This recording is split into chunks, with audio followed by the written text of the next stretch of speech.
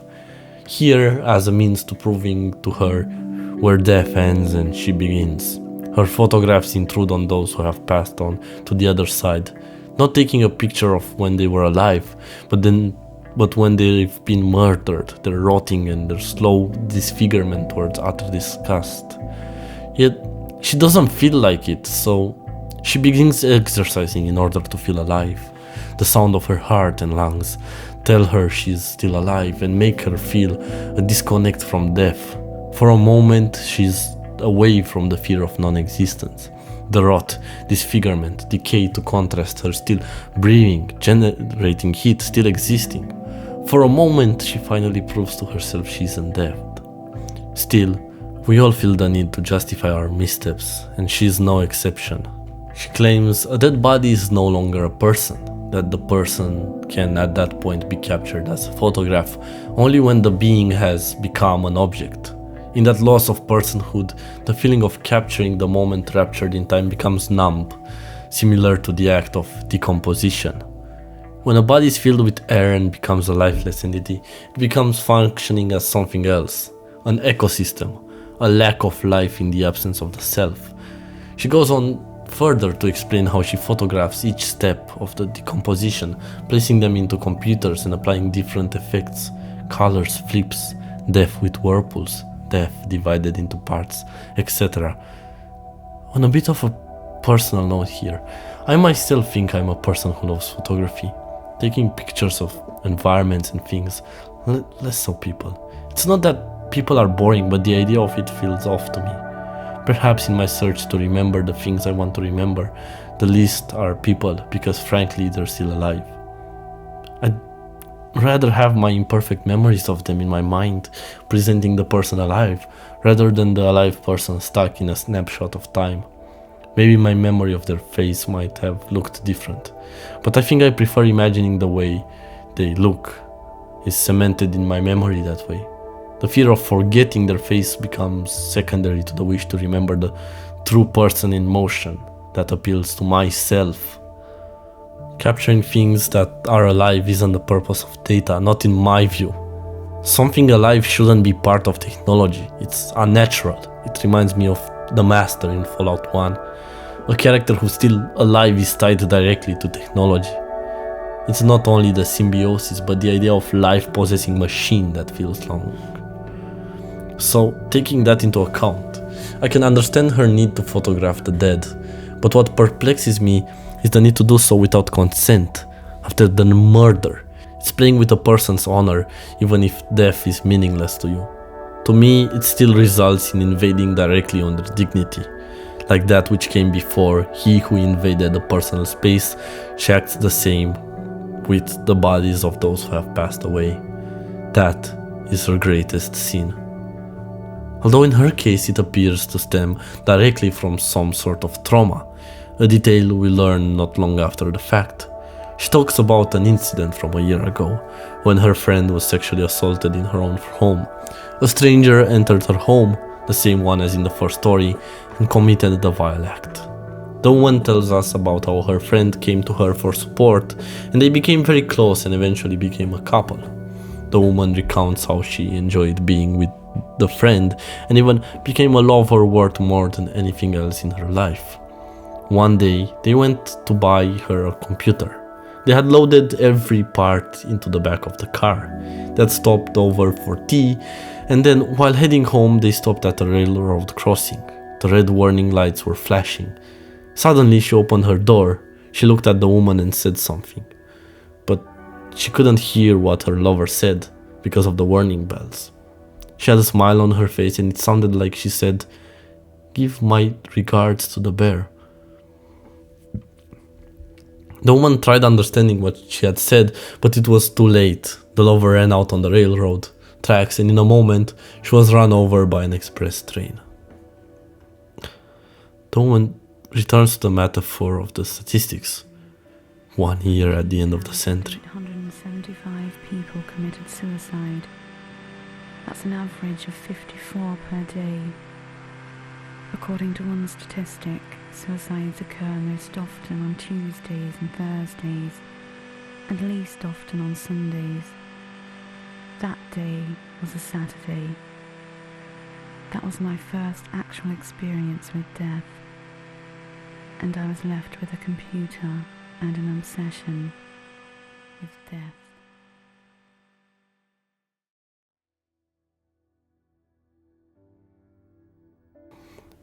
I too think computers and death are deeply connected. In some way, the thing I spoke earlier with life being unable to possess technology feels more natural in the context of imagining technology as being deceased, lifeless, and cold from the get-go. In today's age of ever-expanding technological advancement, what is a person who photographs the dead compared to a mindless robot who feeds people endless prompts? Which one is more human? That which has lost all feeling, or that which claims to have them but never did in the first place? The death of her lover is what resulted in her becoming numb, losing all of her sensations. Despite claiming she was in a complete health and was eating well, she could not feel a thing. No matter what, her tinkering and transforming of dead bodies through editing is the grasp of the cold technology, re-embracing not what was lost, but what remains after life is unable to possess it, the feelings it could salvage, those corpses. The only reason she even buys a mirror is in order to confirm her own existence. The reason she purchases the camera she uses for the dead in the first place was in order to photograph herself naked in the mirror, confirming her existence. She becomes desperate to confirm she exists, because if she doesn't anymore, how is she remotely different from these robots, the technology that surrounds us nowadays? How is she different from a computer? Are these feelings the people felt at the beginning of the new millennium not as relevant today as they were back then? This is what we walk onto. After feeling lost and numb, that is the point in her life when she meets him and starts taking photographs of the he leaves behind. She starts editing these pictures of dead bodies, asking, what is beautiful? And through her act of invasion, she pushes her humanity further away. I ask you now, dear viewer, which is better? That which rapes, or that which aids in ending life entirely, unaffected by the action? Not acting in any way upon the call for help, simply desecrating the dead through the beauty it sees. She continues to do all of these things in her life, yet she still feels numb, even when he enters her. The only thing that remotely does anything for her is death. I'd say the second story is one about finding beauty in death. We as an audience are brought together through her lens and don't feel like it's as big of a deal since we're disconnected from the act. She doesn't kill them herself, she just photographs their bodies. Still, is there not a degree of blame to her inability to not act? Her question, what is beautiful, lingers in my mind to this day. Beauty is truly in the eye of the beholder, yet are some beholders too cursed to hold such power? One day, he called her, just as usual, but he was different. He strangled the victim to death instead of stabbing them with the knife. The sexual act was different too. It felt weird, unusually rough. And then, in the middle of it, she was suddenly possessed with an immense pain. It felt like all of these sensations she had not felt all of these years were coming back to her. She pulls away, just to realize that she had been penetrated by a metal bar. The guy he had tried to kill was still alive, and had now killed him.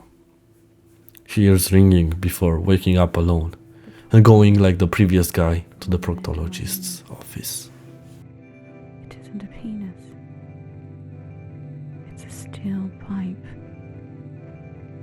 There's someone behind him. The man he had killed. The pain is unbearable. The pain.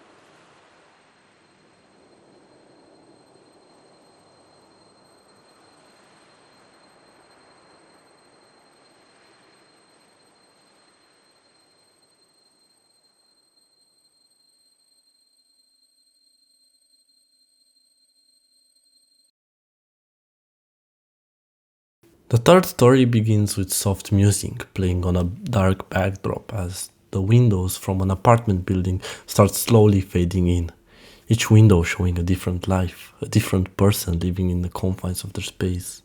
It feels comfy, so comfy.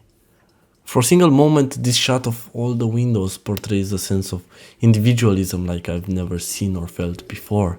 A breakthrough of all those who exist, those mere souls in this world. So how could they all keep their lives private, stuck in these thin boxes like sardines? This is the question that gets asked by this tale's protagonist. What do you do to protect your privacy? Get an answering machine and screen your calls? Watch over your back to make sure you're not being followed? There are more practical solutions. Let me tell you about one of them. Be careful what you throw away. Start right now. The delivery isn't accusatory, it's curious, even wistful. What could possibly protect one's private life when we live stacked on top of each other like boxes on a shelf? This is the paradox of modern life. We strive for privacy in architecture designed for exposure. Individuality is promised, but isolation is mandatory for the average individual, and he's about to reveal that in more ways than one. One thing is certain, there are worse things which can reveal things you would rather stay hidden. Because trash is a storehouse of information. It can reveal everything about you. He begins speaking how he wanders through the city. He sees streets flooded with personal information, littered with remnants of someone's identity. And in this modern consumer society, old and unwanted things are thrown out without a single thought. Most people forgetting about these things as soon as they are out of sight. We live in a culture that treats personal data like trash, meant only to be collected away and forgotten by the user. Even today, these points still stand tall in the light of truth, with giant tech companies hoarding and selling our data to the highest bidders. Yet one thing remains certain, like back then, people still don't take care of their trash, be it digital or physical, once it's out their sites. And yet, these fragments do not disappear, they settle into the corners of alleys and gutters like sediment, waiting to be read by someone who knows how to listen. They hold insane amount of information, journals, paychecks, etc. Not many people go as far as to burn these themselves, so where do they go then once they are thrown? One day they're just left on the side of the street for anyone, even our unusually curious protagonist, to come and snatch them, invading others' personal belongings in the process. He sees invasion as an act of absolute devotion. Reading these people's diaries and daily planners is akin to him to decoding their souls. But he usually goes further than that, in a rather strange and twisted manner. He wanders the street at night, looking to peep into other people's private lives. He's not embarrassed to be seen rummaging through trash, because unlike people, trash is truthful about its origins, and unlike our modern consumer culture, it's not curated like an Instagram feed or deceitful like a conversation with a random online, neither set up like an ad that steals data. Your information merely gets invaded by this person, and nobody cares. Like the others that came before him, time and time again, he brings up the allegory that people are indeed like trees in the forest, that trash is like acorns and animals, because trash simply does not argue or lie, like people would. In this forest of refuse, trash is truth, and he communes with it as one might pray to an oracle or worship a deity. Trash speaks to him quietly, and he gets filled with peace. The process is rather simple, no other steps. Looking in the world through the information he finds in trash, he starts feeling like he lives in a deep forest. The same forest those from before having existed in, as though the forest is merely taking the shape of their misfortunes. Yet there is an implicit danger in this peace he finds. The same way he finds intimacy in trash, someone else could find his. The observer isn't that much different from the observed. At the end of the day, his own windows stand as transparent as the rest, and any passerby could peer in. Yet he chooses to ignore that fact because he believes he is above it, simply because he hears the voices of the forest. The question lingers like a stain. If all it takes to dissolve your privacy is one man's curiosity and a trash bag, then was privacy ever real at all? Or was it just an idea sustained by a mutual agreement not to look too closely? And is the same idea still propagated in our times? A lot of the things mentioned in the stories before relate to the turn of the century, the point when people became somewhat lost but hopeful towards a new regained peace. I'd say this fearful paranoia of those back then, these unusual people, these invaders, their messaging still holds weight in our current society, although many have grown out of having receipts printed out and such. Why should I care about what strangers think? Strangers are like trees in a forest. The trash are the acorns and the animals. They don't argue. They don't lie. They speak to me quietly and frankly. The sound of their voices fills me with peace. Looking at the world through the information I find in trash, I start to feel like I'm living in a deep forest. He goes on a tangent about how people throw out a lot of things which become very valuable when collected together. Magazines, comics, stuff that would come out at $200 a month. People even throw out spare change, fact which surprises the protagonist as some people seem to consider pennies and nickels mere waste. The saying, one man's trash is another man's treasures, could not be more true. He also finds photographs, most are of unknown girls with one eye closed or a bold, embarrassing facial expression, caught mid-wink or mid-grief sometimes. He gets quite excited by these images that are not meant to be seen by anyone else. He listens to the voices of the photographs as though they speak to him and masturbates. About a year ago he mentioned that he starts finding the images of the woman from the second story, her nude self-portraits. These to him feel silent. The voices of the trash are usually those of the human subconscious, like pride and embarrassment. They are tangible, they exist and can be felt, but these photos, their feelings were completely lacking, as though she was not human. He claims sometimes while scavenging he finds objects that are deeply enigmatic, indicative of beings living deep in the forest. Like the photographs of the woman, they're simply motionless. No other trash has ever felt so heavy with absence. I wonder if he would be found by someone. Would that other someone know that he is one of those beings deep in the forest? He seems aware of the fact he is one of them at least. As the ultimate stranger, the forest itself as a space embodies that which cannot be easily known or assimilated. It becomes a place of meeting, but to find it is to comfort real otherness. Not another person with a background and a motive, but something entirely outside the social contract. Someone who recognizes him as one of them, has already crossed the threshold where empathy dies and the uncanny valley becomes real, and as such is gone past a point. In some way that turns him into an invader in a sort of real recognizes real way. Why does our protagonist look through other people's trash? It's to elicit a feeling from him, one of sexual nature. So when he does find materials to elicit sexual responses, that is when he claims he hears the voices the loudest. Sometimes he finds television sets and he takes them home. He likes the photosynthetic light, artificial light that to him feels like sunlight on plastic leaves. He feels like provides the light needed for the forest to flourish. The forest where he gathers the acorns and animals and listens to their voices. He claims this is his life, as we see a shot of him cradled in front of his television. Just as addicts chase a chemical high, he chases the photosynthetic glow of screens to feel an emptiness. The blue light to me feels like a monumentally important and almost predictive of the future that was yet to come. To him, the unnatural light becomes stand-in for warmth and vitality. He can no longer find in real human contact or the world outside, in much the same regard as someone who suffers nowadays from a smartphone or any other electronic device addiction. It used to be people addicted to cable networks, Nowadays it's the endless scroll on the same backdrop of the blue light. Here in the small fluorescent lit room, he remains unknowing that he will ever pay a price for what he's doing.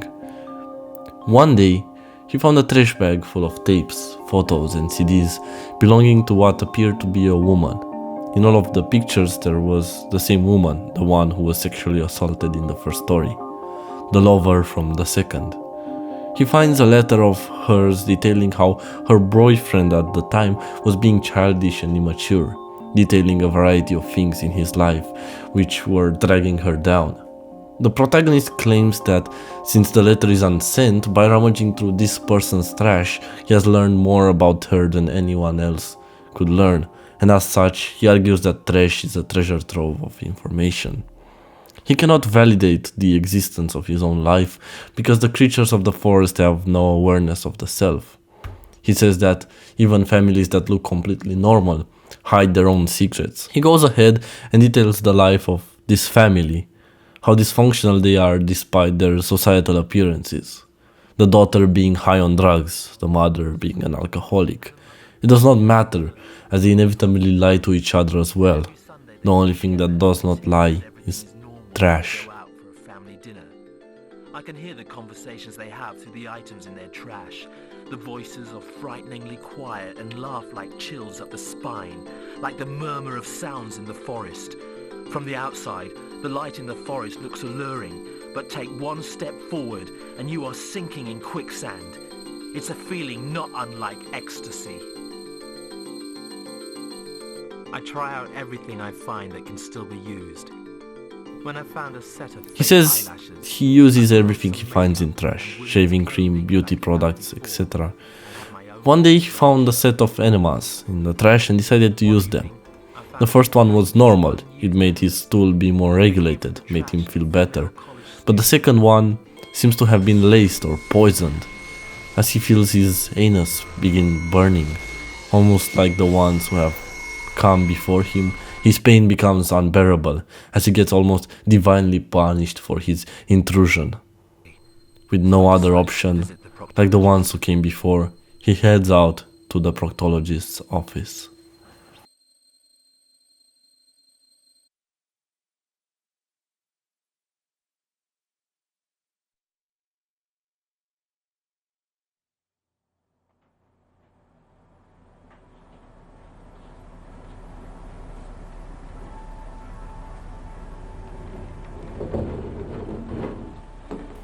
But this time, instead of cutting away, once he's outside the proctologist's office, the camera follows him in. The following 10 minutes of the film seem to be untranslated from the official Japanese, and as such, in order to get a good grip of them, I had to employ the help of another YouTuber by the name of Socratetris. Without his help, I could have never discovered a lot of the more important aspects of this movie. So be sure to go check out his content by clicking the link in the description or searching his name on YouTube. With that out of the way, I'll go ahead and detail the scene that plays within the proctologist's office. Pause, actually. Wait. Well, I happen to be mistaken, so in the process of making this, I have to apologize to Socratetris first. I made him translate this entire section, only to learn later the version I had the translated parts missing, and that there was actually a translation. It was given to me by a YouTuber called Mara. Without her, I could probably hardly analyze the next part well, as they were extremely difficult to translate due to the presence of a Kansai accent. With all of that out of the way, we can resume the video. The third protagonist walks in. The light seems to emit some kind of shimmer, almost like this place isn't entirely real. He's told by the receptionist to take a seat and await the doctor's instructions. We can see him struggle to sit down as the pain seems unbearable. As the camera shifts around, we can see the other two people from story 1 and respectively 2 sitting on 2 other benches, all far apart from each other. The door of the doctor's office suddenly opens and a woman in a white coat walks out. The three of them turn their heads towards her, but say nothing. She goes ahead and sits by the third protagonist. Not long passes that we see 2 men walk out the doctor's office. One of them is wearing a beanie and the other one isn't. Both of them appear to be wearing glasses. The man with the hat asks the two of them to move closer to the others. Then the scene abruptly cuts. We see a close-up of the weird man with glasses. He seems to be speaking in a Kansai dialect, which is why Socrates theorized the movie might have been missing the translation. We now know that wasn't the case. The man with glasses asks them to listen to him well, because no matter how respectable the man with beanie may look, he is quite scary when he is angry. Upon hearing this, the man with the beanie pulls up a remote in his hand and says, "Use your imagination." He appears to be threatening them to a certain degree, but as the audience we are not sure how or why yet. He follows the question up with yet another question. "Know this? Japanese controller," as he starts pointing at the remote in his hand, before turning the remote towards the man in the first story. But he pauses. As he's about to click the button, the nurse walks out of the doctor's office to announce everyone that everything is prepared. She pauses for a second and looks at the two men in fear, looking around the room strangely. The man clicks the remote and she collapses before disintegrating into a pile of bubbles. The first time I was watching this, I was left in shock at what I had just seen. She was casually killed by being turned to bubbles. Am I following this right? I watched it again and again, and by the third watch I had gotten an explanation for this. First, it's to establish the fact the men are holding them hostage in a certain way. They have a metaphorical gun in their hands, who they can kill anyone of them unless they comply. This scene operates on dream logic, and as such it makes it feel like whatever is happening is totally unreal. And I can't say that it's not intentional. I think the point of it may be exactly that the film wants you to feel as lost and off balance as the characters are. The man with the glasses proceeds to act excited at the thought of the woman dying before telling them if they won't listen to his instructions, that's what's going to happen. So they move closer together and we fade to black.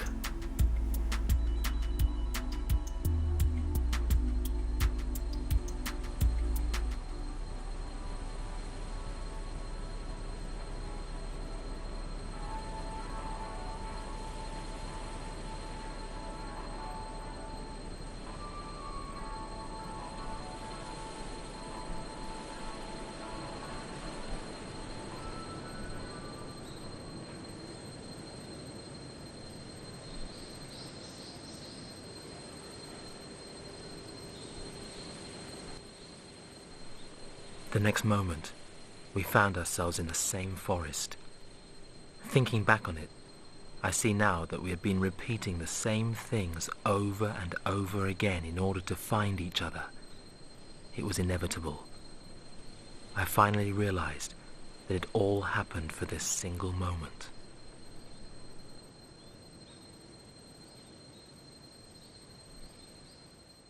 In a moment of utter lucidity, the first man states that all of them had been repeating the same allegories and in the end found each other just for this moment. The man with glasses proceeds to ask them to sing the song with the bear in the forest.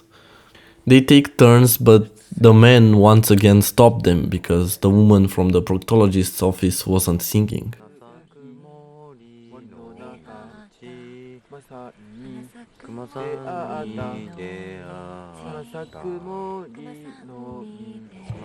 Because she continues to be uncooperative, the man with the beanie obliterates her with the remote. The man asks them again to sing the song right. An aspect that I think is important is that he says that intuitively, because the woman had not sung, she died. Later on, he mentions that word again. The song they're trying to sing is an old Japanese song called Mori no Kuma-san. One of the central points of the entire movie has been the fact none of them could remember the song right. Primarily, they could not remember what the girl in the song dropped in the forest, as in the beginning of the movie they claim that the bear turned the girl away, yet that's simply untrue. In the song, the bear notices the girl has dropped her earring shaped like a white seashell and asks her to come back to retrieve it. In the middle of them singing the song wrong, the first man seems to have remembered something. At first he pauses and swallows, but he manages to remember the thing which was missing from the song, the white seashell. In the movie, the song is misremembered as the bear being threatening, turning the girl away, when in reality the bear only wanted to help the girl find her earring in the song. In truth, the bear was kind. He saw she dropped something and wanted to help her retrieve it. The earring to me represents a lost memory, a forgotten part of one, a symbol of innocence, maybe a childhood detail repressed by fear or trauma, which caused the characters to spiral, similar to the way it's shaped. A test of empathy for the viewer. Can you remember the kindness in the world, not just the fear of the unknown? Almost like gripping back his emotions out of the state of inactivity they were left in, the first man begins singing it right, now having remembered the thing which was missing from the forest. Proceeding this, all of them sing the song right, together in unison, almost accepting the fact they finally remembered. Remembering the song completely is what leads to their healing. After they've been punished and embarrassed, remembering the song is just like reclaiming something lost.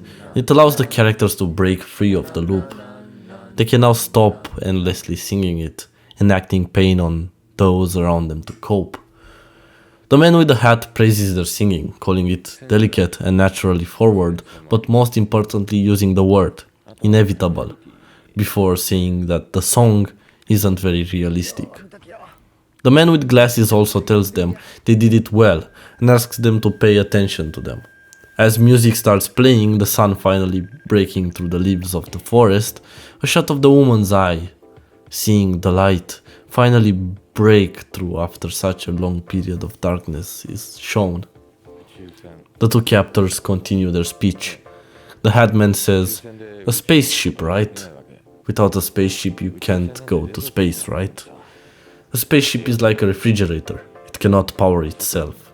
It's embarrassing on the outside. It doesn't really work.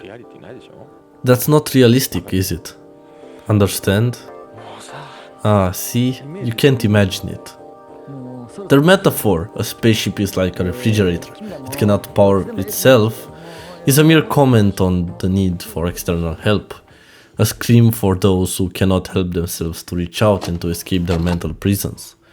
Without this push, they would have never made it out of the forest or remembered the song, but once free they must go on alone. The spaceship, or song, or forest is just a vehicle. They no longer need these bare guides. It's time to wake up to reality and begin living again.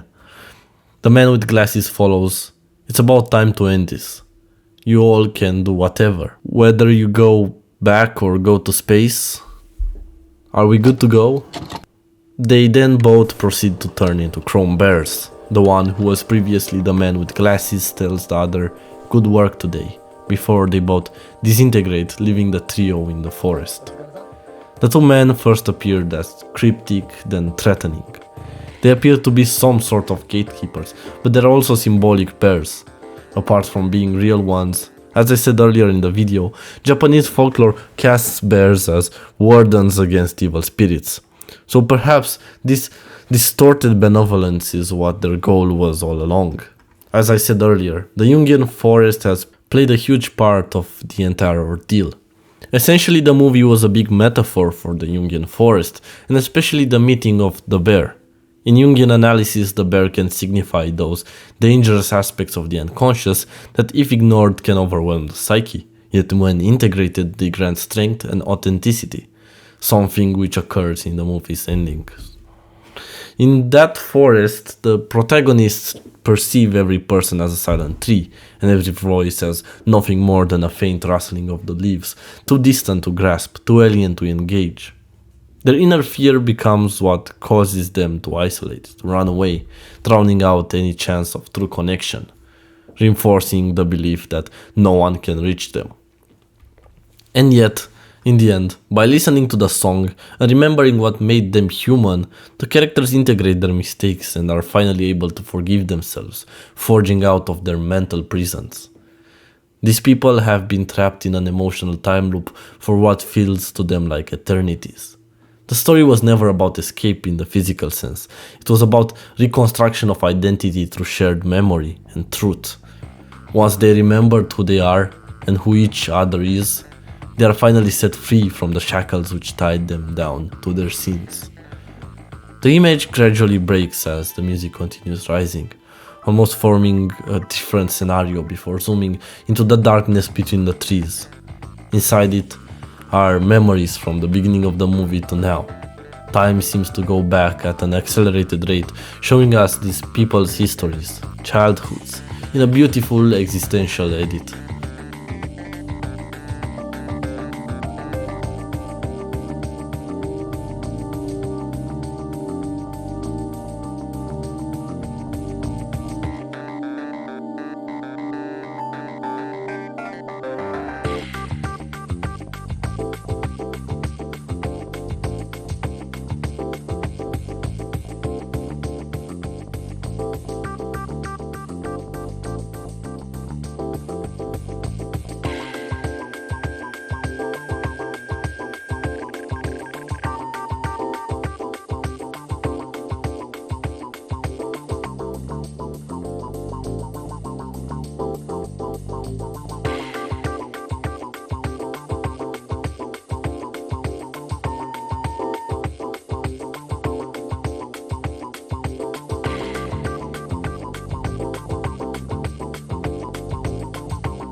Eventually, the sea waves swallow the image, and for the first time we can see the three of them in the sun, now smiling, hopefully looking bright towards the future. They slowly walk away singing the song, in three different locations.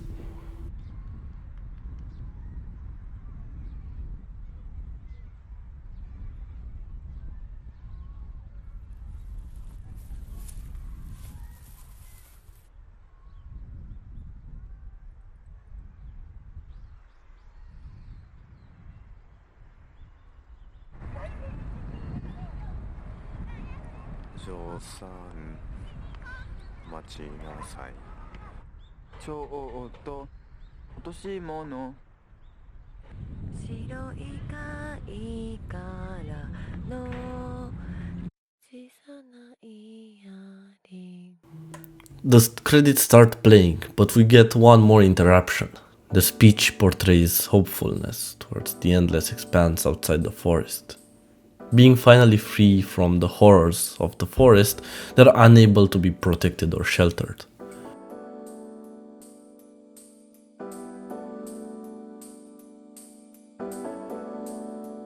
I'm free from the forest, in the wide open. I can go wherever I choose from here. There's nothing to hurt me, nothing to protect me. I just walk on. There are no acorns to gather here, no gentle sunlight shining on me through the trees or the whisper of leaves. The dry sun covers each and every corner of my body, and a silence like the ringing in my ears wraps around my head. I tear through the silence and One of the lines said by the second person is what stood with me the most. I am myself again. I'm out of the forest. I stand here at the end of a journey that lasted an eternity, yet which ended in a single moment. Every detail is clearly imprinted in my mind, but at the same time, it all seems like a dream. The endless song has ended. In its place is the image of a tiny earring with a white seashell. Humans are complex.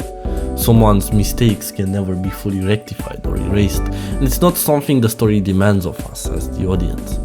What it asks instead is that we witness these characters learn to forgive themselves after the punishments they've endured. In its final breath, the movie ends not with despair, vengeance, or any negative feelings remaining in the air, but with grace and hope, peaceful and optimistic that they'll be able to reintegrate themselves in society, having forgiven themselves for their invasion. They step out into the sun once again, reborn as new people.